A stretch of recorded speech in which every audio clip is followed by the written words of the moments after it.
Herðu, það komið að föstum lið hérna sem reynda fjall niður í síðustu viku en við erum búin að bæta fyrir það núna. Það eru femíniska fréttir. Og María, þú ert komin hingað. Já, ég er komin hingað með femínisku fréttinnar. Ég rakst á eina femíniska frétt í vikunni sem að fjallar þetta er í rauninni frétt sem á Reuters fréttastofan segir frá skýrslu sem að birtist að Nígería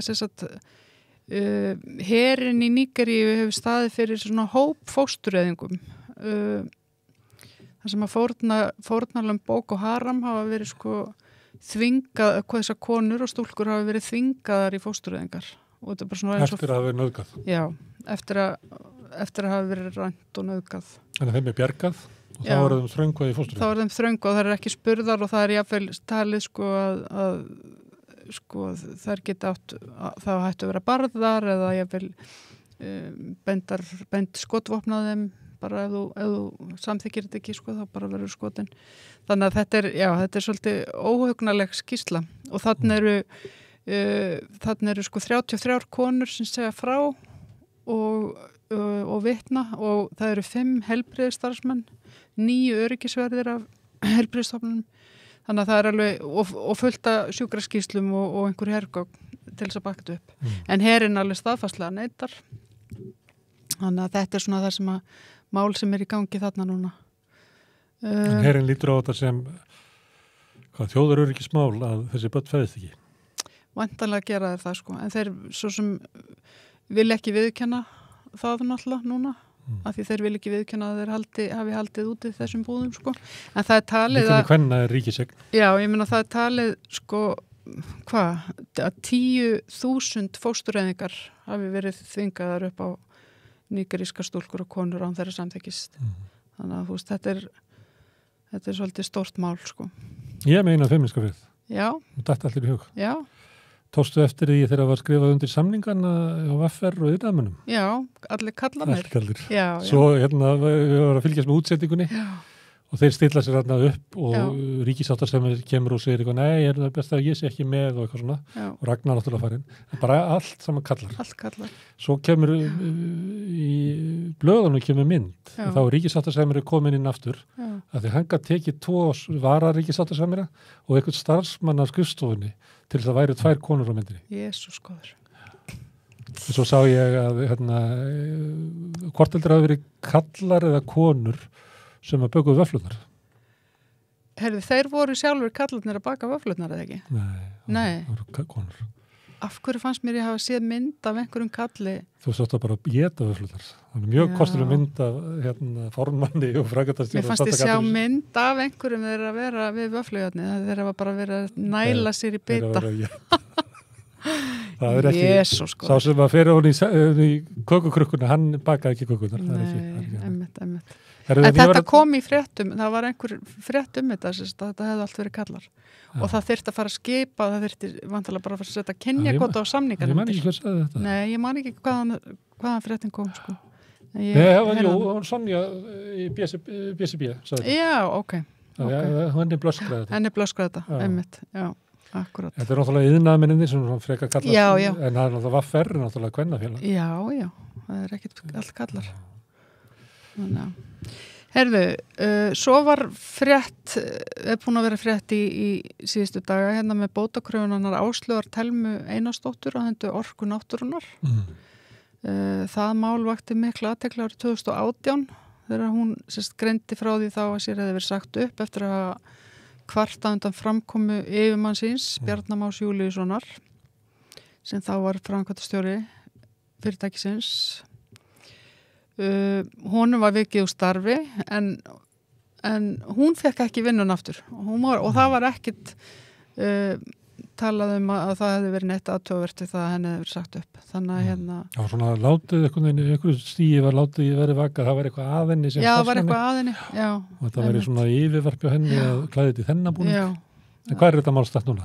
Herðu, hún er bara núna að krefjast 125 miljóna í skaða á miskabætur. Þannig að það er bara harkan 6 núna. Það verður mjög forundilegt að fylgjast með hvernig þetta fer sem engamál. Já, hún tapaði máli áður eða? Þurfum við eitthvað að skoða þetta mál? Það er kannski heyri í henni. Já, það væri óvillust. Kannski að skoða það. Það er oft þannig þegar fólk sem er að breyta einhverju, það lendir í því svolítið. Það er svolítið þannig. Já. Henni var boðið, Hæstiréttur og lögmaður Orkunáttúrunnar bauð Áslaugu 13,6 milljónir í bætur en hún hafnaði tilboðinu og ákvaða að fara með þetta sérsta stefna fyrirtækinu í rauninni og upp á þetta. Þannig að það var fárfitnilegt að fylgjast með þessu máli og fylgja því eitthvað eftir. Herðu, það voru samþykkt tímamótalög í Bandaríkjunum á dögunum. Bandaríkjaforseti staðfesti þessar lög sem er að tryggja lögmæti samkynja hjónabanda all landið. Þannig að þetta er svolítið svona... Þetta er það sem að hefur verið hægri menn hafa sagt að því ekki að stóla á Hæstarétt að verja þessi réttindi eða þungunarof. Þetta verður að setja þetta í lög. Þannig að gildi lög, þannig að það geta vinnund á pólitísku vettvangi. Þannig það hefur tekist að þessu leyti. Það hefur tekist, einmitt. En það kannski verður erfiðar að koma þungunarofinu í gegnum lög. Já, það getur orðið flóknara. Einmitt. Heyrðu, svo er það speglamálið svo kallað í MH. Við fjöllum það eins og samstöðinu og Sara Stef skrifaði skoðanagreinu þetta, fjölmiðla sem kenna konum að þegja. En ráðgjafa nefnd á vegum barna og menntamálaráðuneytisins komst að þeirri niðurstöðu eftir að það bárust þarna einhverja kvartanir einelti og eitthvað svoleiðis. Einhverjir piltar voru ekki sáttir við það að nöfnin þeirra hefðu verið skrifið á speglana og eitthvað fleira. Að þeir komast að þeirri niðurstöðu. Nefndin kemst að þeirri niðurstöðu að hugsanlega hafi, eða að það hafi ekki verið fótu fyrir hlutunum í allavega einhverju einu máli. Þetta er rosalega loðið, hvernig er sagt frá þessu og þetta byrtist sem frétt inn á vefsíðu MH og það er allt loðið einhvern veginn í kringum þessa nefnd, hvernig starfað hún, hvernig komst hún að þessa niðurstöðu. Þú veist, hverju voru spurðir eða hvað var rannsakað. Þetta er einhver nefnd af einhver ráðuneytisins sem er í rauninni að framkvæma svona eins og lögreglurannsókn á mjög skömmum tíma og gefur út sakleysisvottorð og skilaboðin er eiginlega bara þar er að ljó. Þetta var all lí og það er einhvern veginn líka hvernig var fjallað þetta á fjölmiðlum, það var einhvern veginn ítt undir. En úrskurðurinn, er hann bara þetta eina mál að það hefði verið tilhæfulaust eða er það öll hinn átjámálin að þau hafi verið rétt nema þetta? Eða gaf hann bara út sakleysisvottorð? Hún segir í rauninni bara að það veriðist hafa verið þannig að allavegana eitt mál hafi ekki verið rétt. Í orðunum einhvern veginn, hvernig þetta er sagt, það getur svona... Já, kannski var það bara eitt mál, kannski voru það fleiri. Þannig að þetta er mjög, mjög, mjög undarlegt. Þannig að viðbröð hjá þeim, nú er það bara austur í prófum eða ekki? Jú, og svo er það líka að, hvers vegna er verið að gefa þetta tímasetningin á þessu. Að því krakkarnir, náttúrulega, og hvað þá, krakkar sem hafa kannski orði fyrir kynferðisbrotum, eða kynferðislegri áreitni af öðrum saminnemundum sínum og eru í miðum prófum og eru að fá að vita þetta núna, skilur hvað eiga þau að gera. Þú veist, eiga þau að fara að hafa hátt aftur eða eiga þau að geta einbeitt sér í prófunum, skilur þetta er bara einhvern veginn svo óherrilega skrítið allt í þessu máli. Þannig að mér langaði líka að reyna að fá einhverja krakka til þess að koma og tala við mig út af þessu máli, en það náttúrulega bara þau þurfa líka næði núna út af prófunum.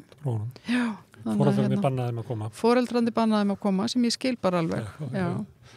Foreldrar hafa ekki alltaf ránt fyrir sér. Nei, alls ekki. Já. Heyrðu, svo er bara síðasta fréttin og það er kannski fréttir frá Íran, framhald af því máli. Það hafa allavega 2 verið teknir á lífi núna og hátt í 30 held í bíða döðadóms. En þetta er bara versna. Þetta er bara versnar. Látið í veðri vaka hann þegar einhver kall sagði að síðgæðslögregluna verið lögð af. Já. Það er þetta reynið bara.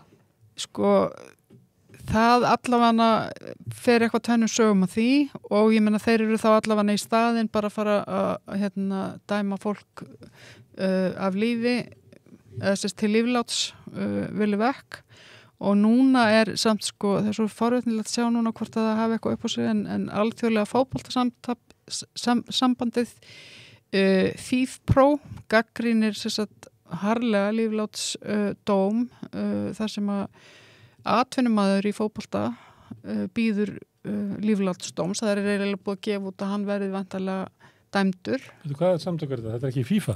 Nei, þetta er ekki FIFA, þetta er FIFPro. Já, þetta er leikmannasamtökin. Þetta er leikmannasamtökin. Já, þetta er eiginlega verkefnisfélag leikmannana, já. Af því það er þessi Amir Nasr Astani sem er atvinnuleikmaður í knattspyrnu sem tók þátt í mótmælum. Mikil hetja. Já. Og það er í rauninu búið að gefa það út að hann fái á sig líflátsdóm fyrir að hafa tekið þátt. Þannig að það er svona, já, svo hlustaði ég hlustaði á viðtal í vikunni á BBC við einmitt íranska konu sem var að flýja land, sko, eða flýja, hún var bara ákvaða að fara því hún var búin að vera mikið að taka þátt í mótmælum og fjölskyldan er núna að fara fyrir fjölskylduna sína, sko, með fjölskyldinni. Þannig að þetta er bara hryllingur. Herðu. Það er komið. Nóg í bili. Já.